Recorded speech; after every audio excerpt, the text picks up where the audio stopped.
తిరుమలలో మఠాల పేరిట గోల్మాల్ జరుగుతోందా? లీజు పేరిట కోట్ల రూపాయల దందా నడుస్తోందా? వీటితో పాటు యథేచ్ఛగా ఆక్రమణలు చేస్తూ ఉన్నారా? తిరుపతిలో ఎన్నేసి మఠాలు ఉన్నాయి? వీరి అక్రమ సవాళ్లు, వసూళ్లు, ఆక్రమణల పర్వం ఎలా సాగుతోందో మీరే చూడండి.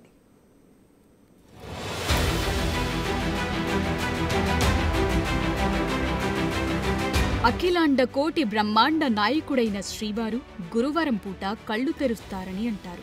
ఆలయంలో జరిగే కార్యకలాపాలపై దృష్టి సారిస్తారని చెప్తారు. వీటిలో ఏవైనా అక్రమాలు, ఆక్రమణలుంటే వారి పనిపడతారని నమ్ముతుంటారు. కూటమి ప్రభుత్వంలో ఈ మాటే నిజమైందా? మఠాల వసూళ్లు, ఆక్రమణ వ్యవహారాలు ఒక్కొక్కటిగా బయటపడుతున్నాయా అంటే అవునని తెలుస్తోంది.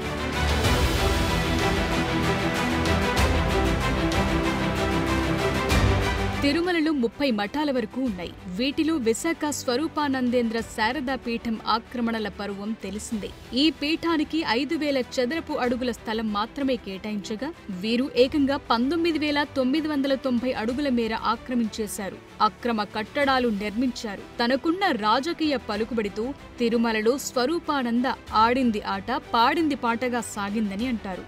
ప్రభుత్వం మారక టీటీడీ ధర్మకర్తల మండలి మొదటి సమావేశంలోనే శారదాపీఠం లీజు రద్దు చేసింది. అంతేకాదు మిగతా మఠాల ఆక్రమణలు, అక్రమ వసూళ్లపైన దృష్టి సారించింది.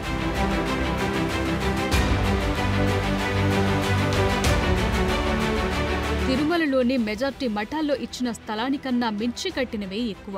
వీటన్నిటిపైన సమగ్ర విచారణ చేసిన టీటీడీ ఆ తరువాత చర్యలు తీసుకోలేదు. అయితే టీటీడీ మాజీ చైర్మన్ కర్ణాటకకు చెందిన ఒక మఠానికి ఏర్పేడు వ్యాసాశ్రమం వెనుక వైపున అనుమతులిచ్చారు. ఇక్కడ 1+3 నిర్మాణాలకు మాత్రమే అనుమతులుండగా ఏకంగా 5 అంతస్తుల భవనం నిర్మించారు. విశాఖ శారదా పీఠాధిపతి తరువాత ఈ మఠం మీదే చర్యలుండేలా తెలుస్తోంది.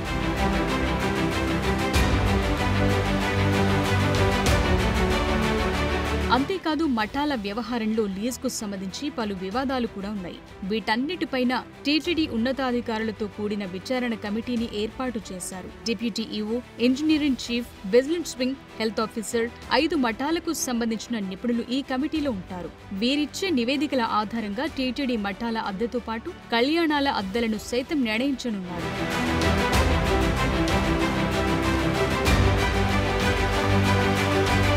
మఠాల విషయంలో అంతగా ఇక్కడేం జరుగుతుందో పరిశీలిస్తే తిరుమలలో మఠాలకు అవకాశమిచ్చింది ధర్మ ప్రచారానికి వీలుగా ఉండేందుకు. అందుకే ఇక్కడ 23 ప్రముఖ మఠాలున్నాయి. వీటిలో 15 మఠాల్లో వివాహాలకు సైతం అనుమతులిస్తుంటారు. ఈ మఠాలలో కళ్యాణ మండపాలు లేకున్నా హాళ్లలోనే పెళ్లిళ్లు జరిపించేస్తుంటారు మ్యారేజ్ కాంట్రాక్టర్లు. ఇందుకోసమే కొందరు కాంట్రాక్టర్లు ఈ మఠాలను లీజుకు తీసుకుంటూ ఉంటారు. వీరి మధ్య బీభత్సమైన యుద్ధాలు జరుగుతున్నట్టు తెలుస్తోంది.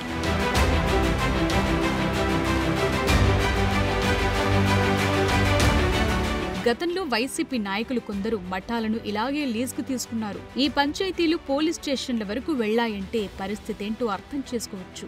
ఒక్కో పెళ్లికి 1,00,000 నుంచి 10 లక్షల వరకు వసూలు చేస్తుంటారు. ముఖ్యంగా పీఠాధిపతులు 10 నుంచి 50 లక్షల రూపాయల వరకు లీజుల నుంచి వసూలు చేస్తుంటారు. మఠాధిపతుల శిష్యులు ఏడాదికి 1-2 సార్లు వచ్చి వెడుతుంటారు. తిరుమల మఠాల కేంద్రంగా 500 కోట్ల రూపాయల మేర దందా జరుగుతున్నట్టు ఒక అంచనా.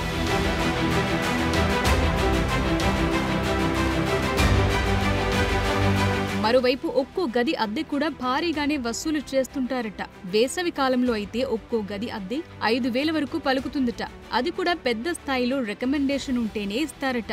తిరుమల మఠాల చుట్టూ ఇంత పెద్ద ఎత్తున కాసుల వర్షం కురుస్తుండటంతో ఈ మఠాల లీజుకు ఎగబడుతుంటారట కొందరు కాంట్రాక్టర్లు.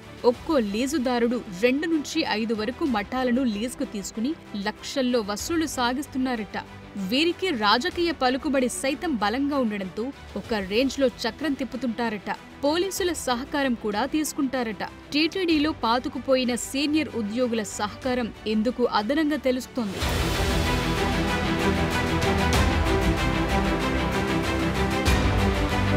ఈ వసూళ్ల వ్యవహారంపై స్థానికులు ఫిర్యాదు చేయడంతో వెంటనే స్పందించింది టీటీడీ.